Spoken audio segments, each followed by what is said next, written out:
Now I'm going to spend some time looking at the second aorist. The difference between the first aorist and the second aorist is not so much in meaning of the word aorist, but rather that the first aorist is built upon a stem that is different from the stem upon which the second aorist is built. Maybe I can explain it this way. You know, in English we have the words, I go. What's the past tense of that? I went. Well, explain to me how you get went from go. You can't, can you? Except that the word go comes from one particular source, and the word went is coming from another source. The same is true of the first and the second aorist. By and large, the first aorist will utilize the present tense stem, and the second aorist will use a stem which is different from the present tense stem. For example, there is a verb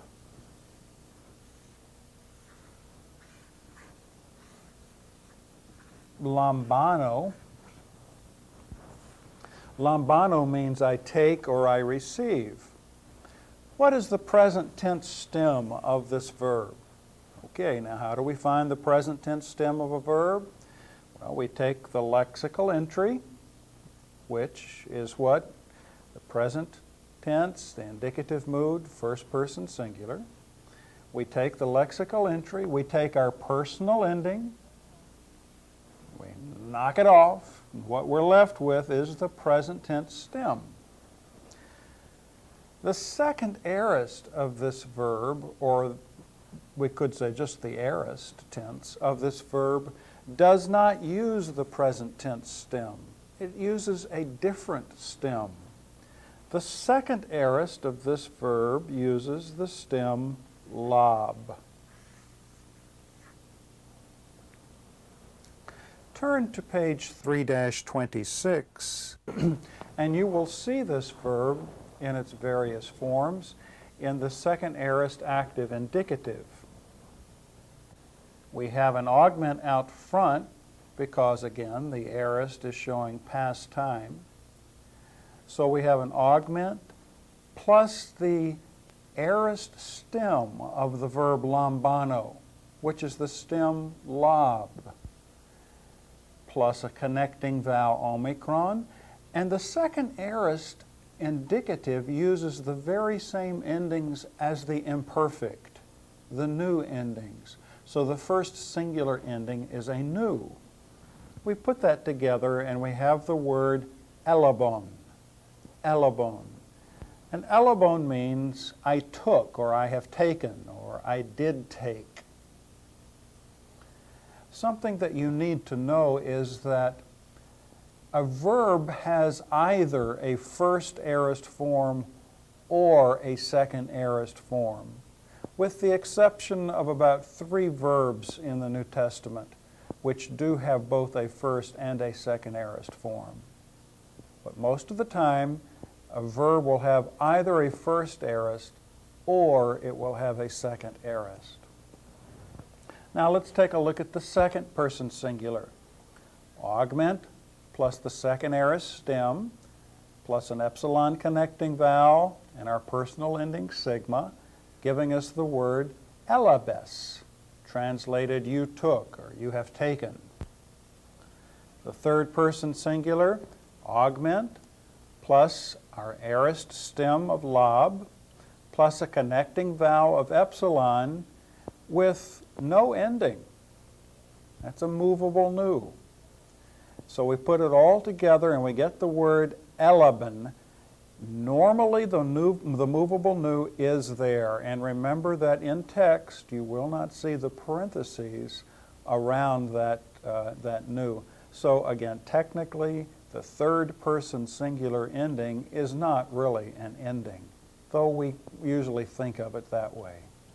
And this would be translated he, she, or it took, or he, she, or it has taken or did take. And then the first person plural, our augment epsilon plus the aorist stem lob plus our connecting vowel omicron plus the first person plural ending men, put it together and we get elabomen, elabomen. Translated, we took or we have taken.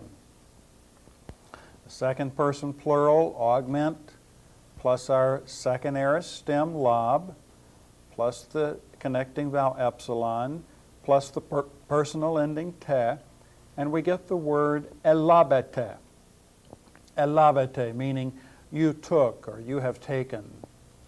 And then the third plural, augment, plus the second aorist stem, plus an omicron connecting vowel, and our ending nu. Notice again that the third plural ending is equivalent to the first person ending. So how do we know whether or not we're dealing with a first person or a third person? You know by now, don't you? Context. This word would be elabon, and it could be translated they took, or they have taken, or they did take. Look at the chart at the bottom of page 3-26. It tells you how to recognize a second aorist in the indicative mood. First, there must be an augment in front of the verb. By the way, if we weren't dealing with the indicative mood, if we were dealing with the subjunctive or the imperative or the participle or infinitive, would there be an augment in front of the aorist verb? No, there wouldn't, because it's only in the indicative that time is an element. All right, so this chart is helping us to identify the second aorist active indicative. There must be a temporal augment in front of the verb, plus a stem which is different from the present tense stem. In other words, it's the second aorist stem spelled differently than the present tense stem. And in the second aorist, there is no tense indicator like there is in the first aorist. In the first aorist, there's a sigma tense indicator, right? But in the second aorist, there is no tense indicator. Okay, now, if you will look at the very last 4 pages in section 3, I've blown them up for you here in a larger format. You'll notice a section called Irregular Verbs, Various Tense Stems and Forms. There are 4 pages here, and what these 4 pages do is to take you through the 38 most common irregular verbs that we will be dealing with in this Greek course and in further Greek courses here at Fuller. The way you read this chart is the left-hand column is the dictionary entry. So the left-hand column on this chart would be the present indicative first person singular. Let's find the verb lambano, for example. That would be number 25. Look at number 25 on that chart. There it is, lambano. What's the present tense stem of lambano? Lamban, right?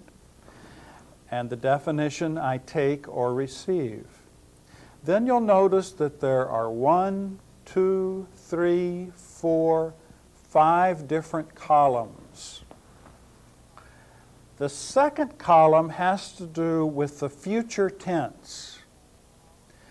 The next column, or the third column, has to do with the aorist active or middle tense. The next column has to do with the perfect active, and the next column with the perfect passive.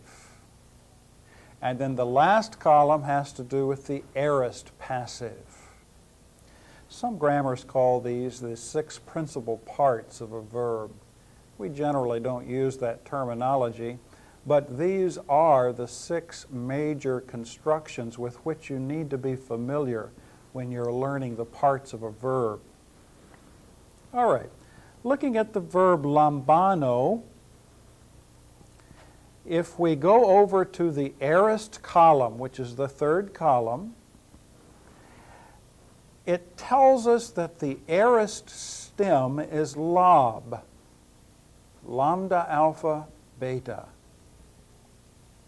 And then underneath that stem, I have written what the indicative first-person singular form would look like using that stem.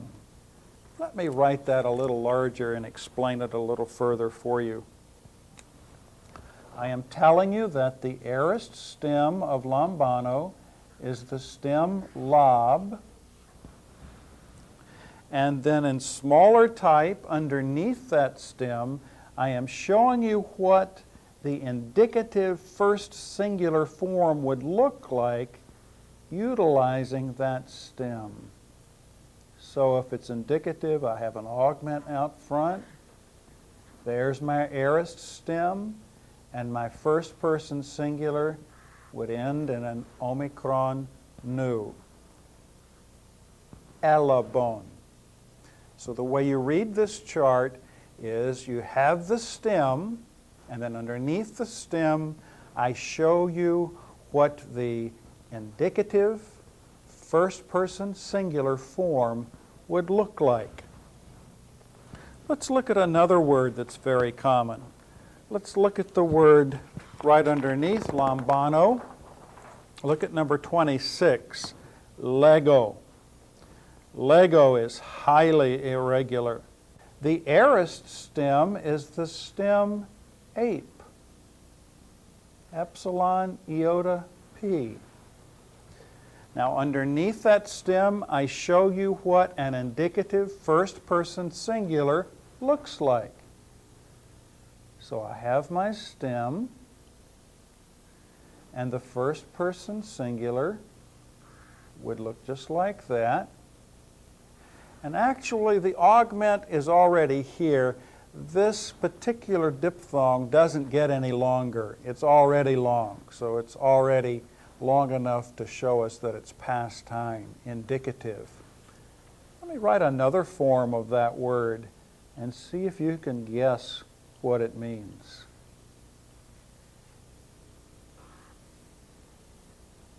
All right, here's ape. And ape is the aorist stem of what verb? The verb lego. And how do you know that? You have to memorize it. There's going to be quite a bit of memory work. How do you know that went is the past tense of go? There's no way to figure it out except that you've had to memorize it. And you've grown up enough using the language that it's intuitive. Well, for these irregular verbs in Greek, you simply have to memorize the various irregular stems. All right, so go back to this verb. We see that ape is the aorist stem of lego. And look at this person and number. What person and number is that? Third singular, right? So this would be an aorist. And that's an active ending, isn't it? Active, indicative, third, singular. And how would that be translated? If lego means I say, how would you translate a simple past tense with third singular? He or she said. Now this word occurs many, many, many times in the New Testament. Jesus said, he said, she said to him. You can imagine that this would be a very high frequency word.